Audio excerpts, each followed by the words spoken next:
This is a song that I've had on my piano for a while. It's Gilbert and Sullivans' He is an Englishman from the comic opera HMS Pinafore, about the first Lord of the Admiralty, Sir Joseph, who's advocating for the equality of humankind. It reminds me of a little piano competition I took part in. It was kind of just like a little battle to learn as many national anthems in a month as you could. What I loved about it, it kind of took me to each country in a way and sort of gave me a taste of their rich traditions and unique characteristics. And I remember some of the history of the anthems, like the French La Marseillaise, had a very inspiring story behind it. It definitely helped me understand and appreciate the people from those nations. I first encountered this song, actually. It was in a film that also had a huge impact on me, Chariots of Fire.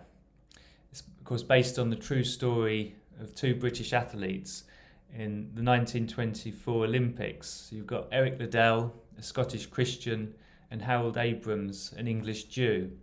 And there's just really beautiful displays of faith and overcoming prejudice, which, of course, it's always confusing as a JW when you encounter real faith and also people overcoming prejudice, because we were conditioned to think that we were the only ones that had those things. So it's definitely one of the cracks in the JW armour for those that are trying to reach Jehovah's Witnesses. The film also, later on, it took on even greater meaning for me in my recovery from addiction. I must give credit to Forest Benedict and his book Life After Lust. So it's a little excerpt from chapter 19, Recovering from Relapse. It said, "Think about the inspiring scene from Chariots of Fire, when Eric Liddells' qualifying race was interrupted with a sudden fall. The audience stood in awe and anticipation as Eric arose. In a burst of intensity, he swiftly restarted his sprint. The crowd cheered as he passionately pursued the finish line. To their amazement, passing all competitors, he finished as champion of the race. As he lay panting on the ground, surrounded by other runners and bystanders, the officiate held Eric's hand up, acknowledging the challenge of his run and the courage of his heart." And then it says, "If you have fallen, be brave. Get up quickly, reconnect with others, finish your race and finish strong."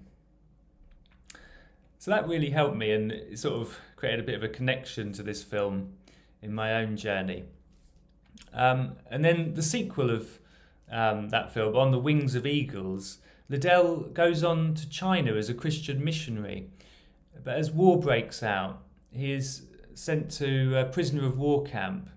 And he again reaches the stage where finding the will to go on becomes nearly impossible. But through the power of faith and hope, he overcomes this adversity and it really acts as a beacon of hope and faith to unite thousands of suffering people. Of course, the title, Chariots of Fire, gives us the clue to the source of that inner courage.